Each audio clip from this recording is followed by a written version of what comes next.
बहुत बहुत शुभकामनाओं और आशीर्वाद के साथ जहाँ तक हमारी बात है, हम लोग तो पिछले 30 साल से स्टेज के ऊपर ही हैं। बॉम्बे, बेंगलोर और उत्तराखंड के सभी शहरों में हम लोगों ने परफॉर्म किया है। अब मैं गिटारिस्ट हूँ मैं, और एक सिंगर हूँ, और मंच पे रहा हूँ पिछले 30 सालों से, चाहे वो एयरफोर्स के मंच रहे हों, चाहे वो बाहर रहे हों अक्रॉस द कंट्री। और फिर उसके बाद लिखने में थोड़ी रुचि आ गई, तो I am a writer, I am a poet. ज़्यादा नहीं बोलना चाहिए अपने बारे में। और छोटा मोटा मैं फिल्म एनालिस्ट भी हूँ। अभी इंडियन सिनेमा के ऊपर भी मेरी एक बुक आई है, why we go to movies. ये सारी किताबें अमेज़ॉन के ऊपर भी हैं। और मैं शांडिल्य जी से मिला हूँ परसों। It was a very nice meeting, is a great gentleman.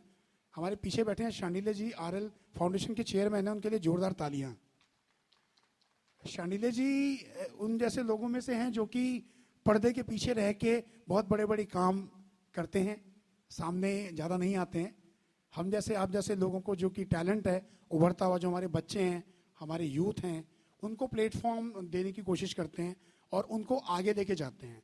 तो यही इस आरएल फाउंडेशन का जो मेन ऑब्जेक्टिव है वो यही है कि भारत में ग्लोबल टॉप 5 स्टैंडर्ड हॉस्पिटल की श्रृंखला स्थापना पर ये आरएल फाउंडेशन कार्यरत है। ये बहुत ही नोबेल काउज है, मैं समझता हूँ।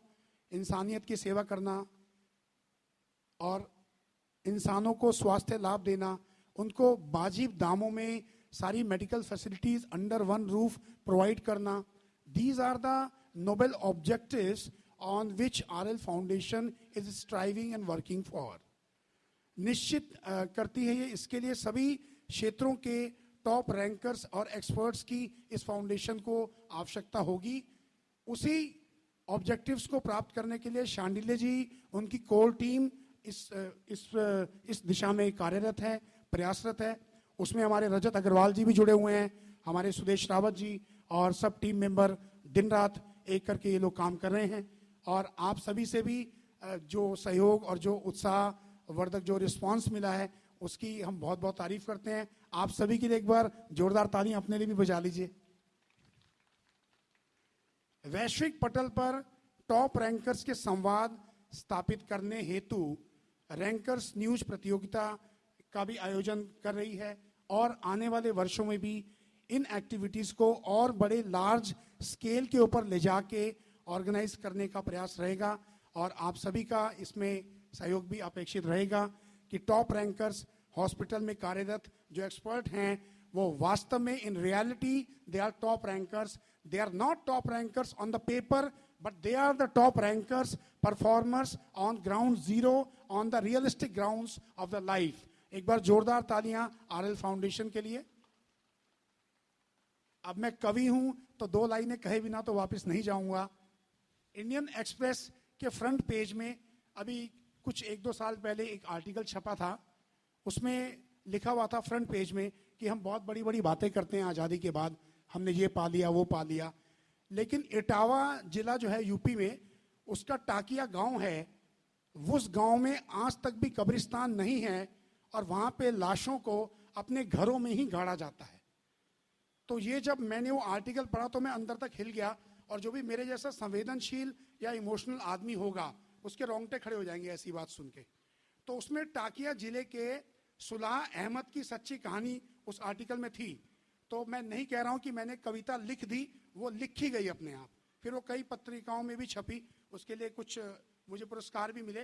कोई घमंड नहीं है, बात यह है कि हम जो हमारी मानवीय भावनाएं हैं, हमारे मूल्य हैं, हमारे संस्कार हैं, हमारी जो दिक्कतें हैं, जो हम समझते हैं दूसरे का दर्द, और उसको कागज पे ले आते हैं। बस इतनी कृपा है उस प्रभु की। उस कविता की 4 लाइनें मैं आपसे बस साझा करता हूं, ज्यादा समय मैं नहीं लूंगा।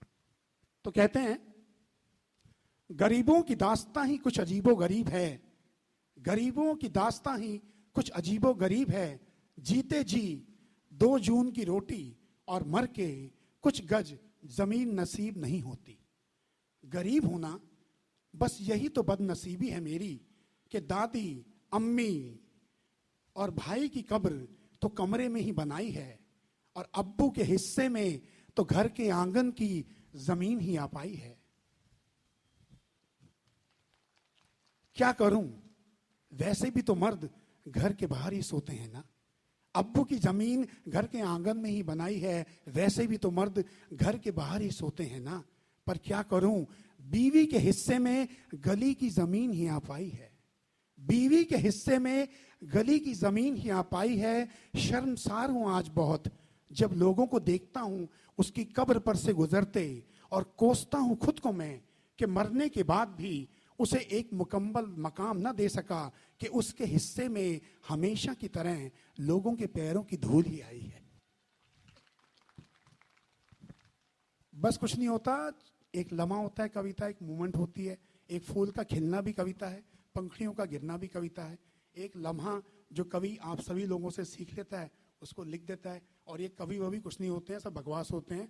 ये हमारी सभ्यता के मुंशी होते हैं, आप लोगों से सीख रहे होते हैं और किताब लिख के अपना नाम कमा रहे होते हैं। सभी कवियों के लिए जोरदार ताली बजा दीजिए।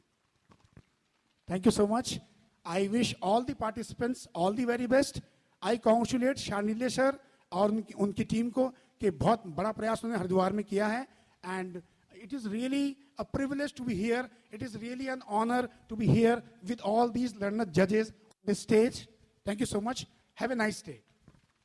प्राइमरी हेल्थ सेंटर एवं रूरल बिजनेस सेंटर के माध्यम से मिलने वाला आय देश के 6 शहर अहमदाबाद, पुणे, दिल्ली, चेन्नई, बेंगलोर एवं हरिद्वार में global top 5 standard top rankers hospital एवं मेडिकल कॉलेज सहित चाइना के ईवू, ग्वांगझो एवं शेंझन की तरह अंतर्राष्ट्रीय फैक्ट्री मार्केट चेन स्थापित करने में योगदान देता है।